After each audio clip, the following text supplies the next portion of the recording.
Thank you very much, Bev.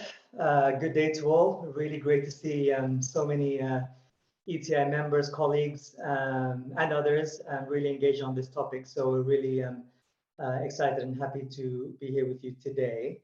So we've got a few slides to guide us through the discussion, just as reference points, really.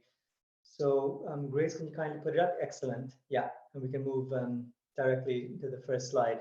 So by way of introduction, the ITF is an umbrella organization, what's called a Global Union Federation, and we're made up of roughly 700 affiliated unions from 150 countries, representing 20 million workers across the world. And our affiliates represent workers across all transport modes, so that's on land, at sea, and in the air. Our headquarters are based in London, but we also have 10 regional offices, and in fact, I'm based in one in Montreal, in Quebec, in Canada. We do several things, of course, and one of them is to enable trade union coordination by bringing our affiliates together to share information and build common strategies. We also run campaigns and support affiliates to take solidarity action with each other, and I'm sure you'll hear more on that from Liz in a minute. The other thing that we do really, and as it says here on the slide, you know, we recognize as the world's leading transport authority in the sense that we represent transport workers' interests in international bodies which take decisions affecting jobs, employment and conditions, health and safety, and other issues. So we advocate for transport workers' interests, labor law reform, supply chain accountability, and other issues at various bodies, including the UN Human Rights Council, UN specialized agencies such as the ILO, ICAO, the WHO even during the pandemic, and others. We also work with the World Economic Forum, the G20, the OECD, and other regional multilateral institutions on questions concerning transport and transport workers' rights. Now, of course, we also engage with and bargain with transport companies and multinational enterprises at the top of supply chains. And I think this is where we'd like to take this discussion today, and we'll hear more about that a bit later. Now, I think over the past 5 years or so, we've really focused on engaging with lead firms to address serious labor rights issues affecting transport workers in supply chains. As Bev highlighted at the outset here, you know, the truth is, despite transport and logistics being necessary in literally every product supply chain, it remains somewhat of a human rights due diligence blind spot to this day. So this was part of the reason we joined the ETI a few years ago, to try and change the situation in collaboration with ETI corporate members. And since the end of 2018, I've also been sitting on the ETI board. So we're really excited for this opportunity to work with you today, and I'm going to hand over the presentation to Liz, who will take you through the next segment. Thank you. Great, thanks very much, Ruwan, and thanks to everybody for joining this call today. As Ruwan said, this is a really important opportunity to have this discussion. Human rights due diligence is a blind spot, and COVID has given us an opportunity to look at it from a very different perspective. But I would like to really emphasize that none of these issues weren't visible before COVID. They were all visible, just not on the scale that we've been seeing more recently, in particular through the crew crisis. And I think, before I sort of move into the broader supply chain, I think I would like to start out by saying, these are extraordinary times calling for extraordinary measures. And the fact that we have so many people here on this call today shows how important this issue is for all of us. So we're really looking forward to a conversation where we can share ideas, share thoughts, share solutions, but also be very transparent with each other about the challenges as we all see them. As Ruwan said, we're working across a number of different forums to try and resolve issues for supply chain workers. And if we just move on to the next slide, Grace, you'll see on this slide, although the type is very small, I'm going to talk you through it. Just to be very clear from the outset, transport workers are everywhere in supply chains, right from the farm or the factory, moving goods by road, rail, or even some less organised forms of transport to the waterfront. We're there, therefore, looking after drivers, railway workers, and helping goods move to the next location for storage, distribution, whatever it might be. You'll see on this slide, I just want to clear something up from the outset, that fishers are on there. And I know some of you are already very involved in some of the issues around human trafficking and fishing and other issues around fisheries. That's not the maritime part of the supply chain we're talking about today. We are talking about freight supply chains, not fishers as a food produce. But I think the next sort of stage that we need to show is that the scope of transport workers' contact in freight supply chains is enormous, and you'll see in the second bullet point there, between ports and the warehouses and distribution centres in the locations where goods are being moved to retail, we've also got a very, very large proportion of the supply chain where goods are moving 95% by ship, 5% by air, as the latest figures are showing. But we have also seen over this period the challenges that seafarers have been facing.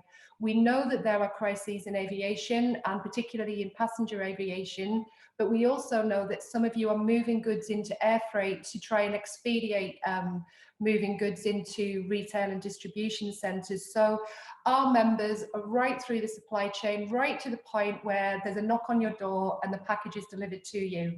They are also our members. So we're in the ships, we're in the planes, we're in the ports, we're on the roads, we're moving around the networks, and we're also doing that last point of contact to either shops or to customers directly.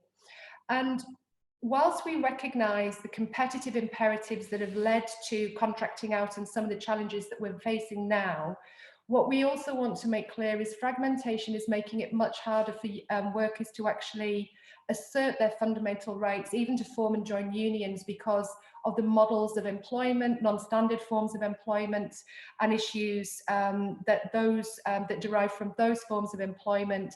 We've seen in COVID, particularly with our warehousing and drivers on land, that many of them don't actually have forms of employment that give access to social security and protections from government in the event of not being able to work as they have been this year through COVID.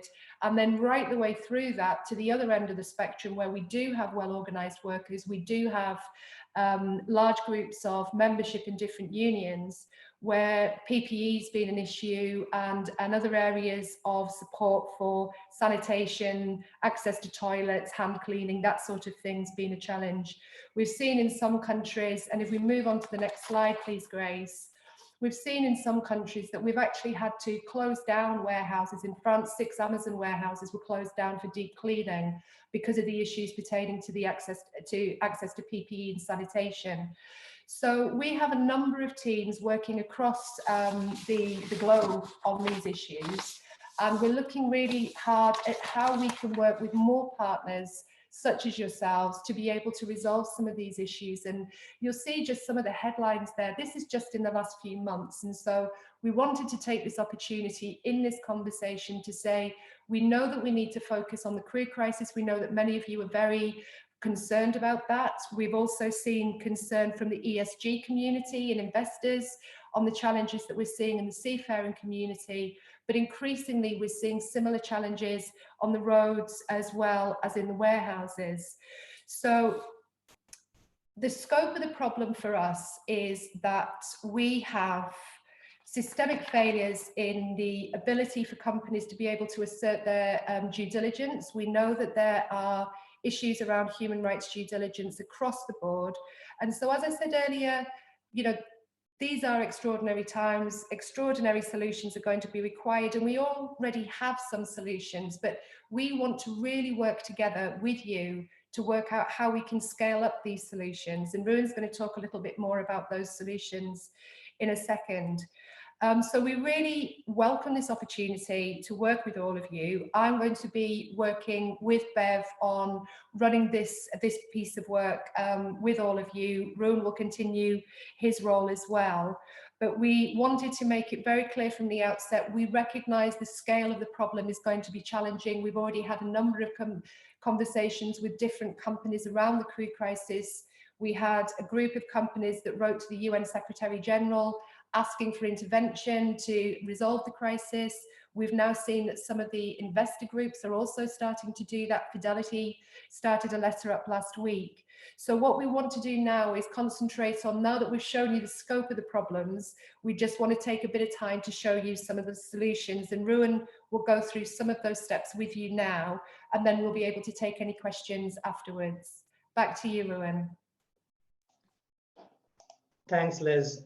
And I think, what Liz set out and what you saw in the previous slide in terms of the headlines, and if we look at that from a UN Guiding Principles, human rights due diligence framework, we're really looking at systematic rights violations ranging from gross violations around human trafficking and forced labor in the trucking industry, as Liz just mentioned, but also other serious violations concerning freedom of association, occupational safety and health, women workers' rights in relation to sanitation, and more. So I think what we're saying is that these issues are prevalent in multiple global supply chains, with transport being at the center of all of them. So it's pretty clear to us that lead firms at the top of supply chains should really be identifying these risks. And our view is that, and of course, in line with the guiding principles, is that human rights due diligence plans are most effective when they're conceived and implemented with the participation of trade unions. And of course, trade unions are a very particular form of stakeholder. We understand that, but we operate at different levels, but this engagement is critical. So when it comes to transport and logistics, we do offer several solutions to help lead firms, to help you discharge your human rights due diligence obligations. Can we move to the next slide, please, Grace? The next one, sorry. This is what we like, the opportunities and the solutions. So if we start off right here at the top, in shipping, we're really privileged to hold the world's only collective bargaining agreement negotiated at the international level. So this is a collective agreement covering seafarers who work on flags of convenience vessels. And this is negotiated through what's known as the International Bargaining Forum, which brings together the world's maritime employers and the ITF. So seafarers working on these vessels who are covered by our agreements are guaranteed protections on working time, leave, compensation for disability, maternity pay. But these agreements also importantly include grievance mechanisms, which is a very important form of an occupational level grievance mechanism for workers who are out at sea, who are otherwise out of mind and out of sight. And these agreements are in fact enforced by a network of 150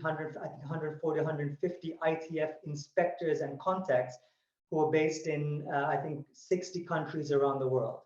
And we also have a similar agreement to this, but not on the same scale, also in the fisheries sector. So when it comes to looking at this from a supply chain perspective, any charterer carrying your goods on a ship covered by an ITF agreement should be able to provide you with comfort in terms of the respect for seafarers' rights.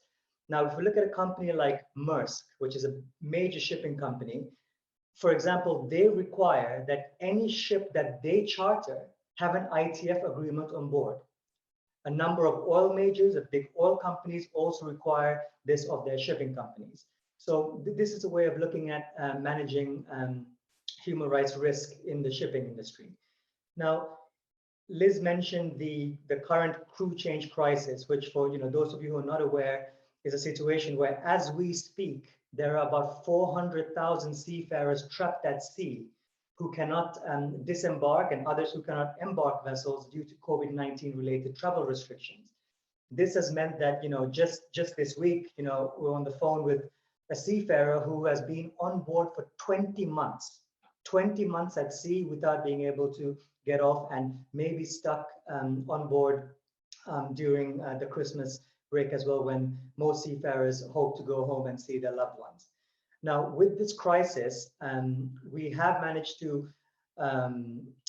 engage in social dialogue through our global collective agreement, but also engage a number of lead firms. And Liz mentioned letters that were sent to the UN Secretary General and others, including by many members of the ETI, thanks to action that ETI took very early on in May or June. And again, here, what we want to say is, you know, there are things that can be done. For example, companies can seek undertakings from its commercial partners that no seafarers involved in the transportation of their goods work for more than the legal maximum of 11 months. Companies can also verify that vessel operators transporting their goods limit any unavoidable crew contract extensions to the next possible port of call, or if necessary, divert those vessels to a port where crews can be repatriated home. So these are very concrete steps that can be taken. Now, I won't get a chance to go through all of these opportunities and solutions, but another really important one I think to highlight is in this this second box or circle rather here, relating to road transport. Now, this again is another example of a social dialogue driven solution. And this is what we call our European road transport human rights due diligence model. We're currently running a pilot program with Unilever and Danone, which are, of course, are two very big agri-food food conglomerates, to ensure that the exposure to some of the issues that Liz talked about is limited. If we look at European trucking, it moves roughly 75% of inland freight, but this is an industry that's built on multiple layers of subcontracting and, unfortunately, systematic exploitation of truck drivers, many of them from Eastern Europe plying their trade in Western Europe. And unfortunately, we've also seen instances of human trafficking in this industry, which may not occur to many people, but we've actually seen instances of drivers trafficked from the Philippines who are driving on European roads for days on end. And this, frankly, is an unacceptable situation. So since 2018, the Dutch union, the FNV, the International Union of Food Workers, and the ITF have been working on this model, this what we call a bottom-up due diligence model, based on minimum standards, which, very similar to the ETI base code, are based on fundamental rights, but also on sector-specific issues like driving and working and rest times. The monitoring and reporting mechanism is led by the unions involved in this through union-led research and investigation methods. And the final element on this, of course, is remediation. Remediation is a critical part of the due diligence process. And what we're looking for together with our corporate partners is remediating individual worker grievances and problems, but also looking at remediating the systemic issues in the supply chain. And we're committed to working with transport companies, the suppliers, in trying to improve their respect for workers' rights, rather than sort of ripping apart contracts with these companies. So that's just a very quick overview of some of the solutions, and we've got a bunch of other things listed here, including, as Liz mentioned, you know, the sanitation charter that we've created, which shows best practice when it comes to getting transport workers access to toilets and safe sanitation facilities, which, as you can imagine, is a huge problem for truck drivers and others. So I think I'll leave it at that. Liz, I don't know if you want to have the final word before we then hand it over back to Beth. Thanks, Ruwan. And just a couple of points from me. I think the key thing here is the work with lead firms at the top of the supply chain through multi-stakeholder initiatives such as the Ethical Trading Initiative is really part of the package of solutions that we think will start to address the systemic nature of these problems, because I think that's where we really got to concentrate our efforts. And just one final word from me in terms of the transport companies. As Ruwan just mentioned, you know, there are so many challenges for transport companies, and we already have partnerships with a number of global logistics firms, DHL being our most prevalent one. But we do recognise that, you know, the competitive challenges that transport companies face are things that are constantly brought to you. When we first started talking with DHL about the challenges in their parts of the supply chain network, one of the things that they were talking about was the financial opportunity that is deprived from them because of the pricing in the client contracting and the challenges that are faced. So I think, you know, we want to bring into the conversation that we are a trade union body, and we are looking for scaling up the types of solutions that we've already started the dialogue about. And I'm really looking forward to hearing what questions you have and what other solutions might be coming forward from yourselves. So thank you for your time, and I look forward to talking more as we progress the conversation.